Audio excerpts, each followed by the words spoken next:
he reaches back, and because like he's got blood in his eyes, he can't even see. He's just tripping hard balls. Like he's totally Vietnam tripping, and he puts his hand on his head and he feels all the blood, and that parts of his skin are no longer attached to his head in a way, so to speak, and parts of his hair are falling out, and he knows he's gonna die, or he believes he's gonna die.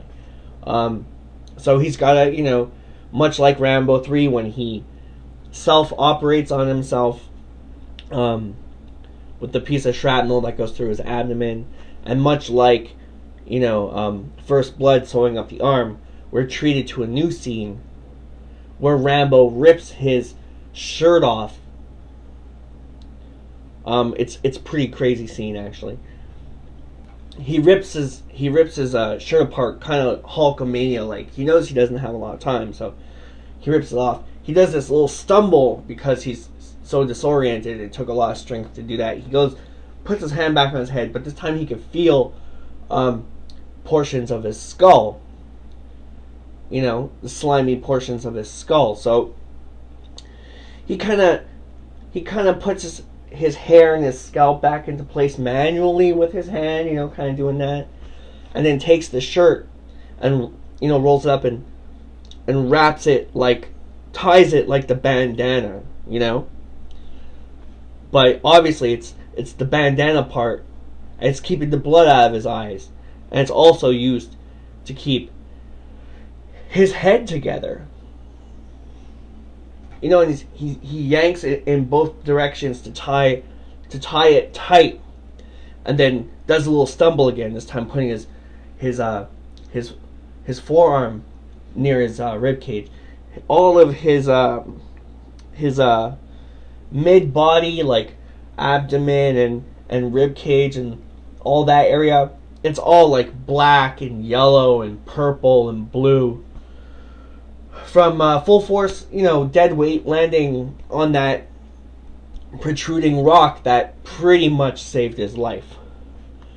So, it's now time for Rambo, with nothing to lose, to go Rambo. He's just really badly injured. He's only got the bow, and the arrows, and the C4 tip arrows in the case, and his knife left. This version of the knife is a little bit different. It's more like a short sword type knife, which I thought was pretty ironic. I was actually gonna write in a machete, but I didn't. I just thought it was pretty ironic how in Rambo 4 he actually had more of a machete, or a knife that was kind of, reminiscent to mine. I don't know, it's a cool coincidence. I can't say there's any psychic links between me and Sly, but that's how it goes. It's the luck of the draw. But it's pretty much it's a cross of like the First Blood Part 2 knife, but longer. It's got like the black outline, diamond edge trimming and all that, but it's more like a short sword, maybe like the length of from your elbow to your middle finger. Anyway, so he uses the contents of his knife to make traps, like with the matches and the saw and like the wire saw and everything that's in the knife to make traps. We're treated to a throwback hunting montage. He hunts them down one by one, dispatching them in various creative ways. I won't get too much into it because this video was supposed to be like 15 minutes, and we're already 20 minutes and we're not even halfway through. So anyway, he's dispatching them one by one. He's taking them all out, hunting them all down. It's very gruesome, I'll say that, and it's very deliverance. Like, the people actually die really painful, long deaths. And eventually, even using the C4 tipped arrows near the end when he reaches the top of the mountain. He uses them to get through kind of like a convoy up there. There's like a convoy, laced with dozens of enemy fighters, and in the end, he's fighting an ex-friend and former Green Beret, which I wrote for the likeness of Mickey Rourke, because I love Mickey Rourke. It's a crazy one-on-one fight. So, before Mickey dies... Well, actually, sorry, I'm getting ahead of myself. Because actually what happens is he's taking out the outside forces, trying to get into the missile silo. Like this convoy out there, and I would say maybe like 50 to 70% of the remaining armed forces are out there. And, so he takes out the outside forces and works his way down into the interior of the silo. Most of the fighting from then on is gruesome and hand-to-hand orientated, or knife-to-hand. A lot of it's stealthy and quiet, but it does get loud and messy down there. On the way down, he disarms the nukes, and eventually meeting Mickey's character at the bottom, or the core of the silo, so to speak. And I remember kind of trying to design, I'll say like some of the weaponry, but I mean like the a lot of the fighting style and combat style to be a little bit more different. But in the end, it kind of felt the same, like when Rambo gets to the mountain, or when he starts working his way up the mountain and taking out guards going up the mountain. He's actually using what do you call that? Two kind of like Uzis, but they're a little bit longer, with long, I would say, well, with telescopic sights, but also with long silencers on them, to kind of give Rambo a new feel of new weaponry. He's using two of those when he first goes in, before his, I would say, capture, or when he's cornered and is forced to act on last impulse. Like before he goes over that side of the cliff, when he opens up fire on those people with two arms out with those two guns, it's just a spray of red, across everything that he's firing at. Just like one giant puff of fucking red spattered blood, and almost like mist, as he's going through, as he's chaining them all down before he gets shot in the head and falls off the cliff. The bow,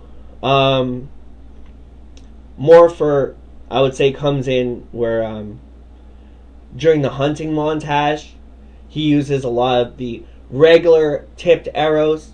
It's very silent, because he doesn't want the rest of them to know he's there just yet. He's having fun with them. He's relishing. He makes, some traps. Very much kind of brings back to the First Blood kind of feel. But without the maiming, actual killing. Ties in a little bit to the First Blood Part 2 hunting montage.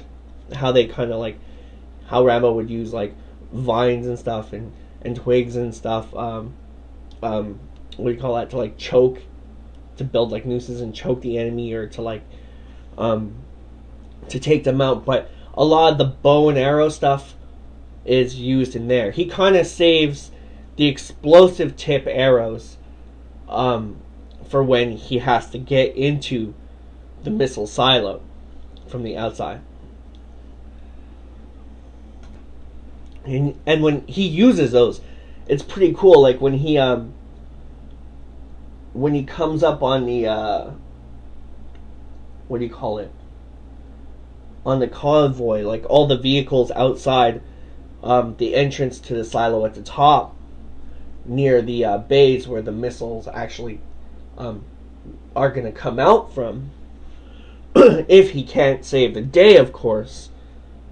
Which I just told you he did save the day because he disarms all the bombs. But anyway, when he gets up there, he actually uses the C4 tipped arrows, and he takes down he blows apart some cars. The guy actually who shot him in the head, Rambo shoots him first. The guy is standing on top of like a tanker truck, not a tanker truck, but more like a truck that is a tank. And we get some more nostalgia, you know, like earlier when he was climbing up the cliff, when his hand comes up on top of the top of the cliff.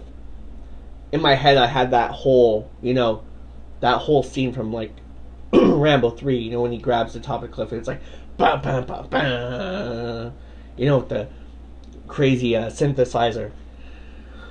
And anyway, so when he sees that guy giving orders on the mic, like on the walkie-talkie that's standing on top of the tank-like truck, the guy who shot him in the head, you know, with the shotgun, Rambo, you know, takes out one of the arrows with the explosive tip on it, and it's kind of like when Rambo kills what's his name, Captain Vin, who was the one who kills Ko in Rambo First Blood Part 2.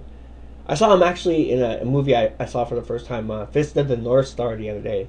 I thought that was an odd placement for him, but I was so glad to see him in that movie. Anyway, so Rambo pulls the C4 tipped arrow from the case on his back, and he takes his time and, you know, gathering it into the chamber of the bow, and aims the bow and the arrow right at the guy who's standing on the tanker truck, one of the 5 main villains, the shotgun guy, headshot, and he fires the arrow right into the guy's eye socket, and then the fucking guy explodes everywhere.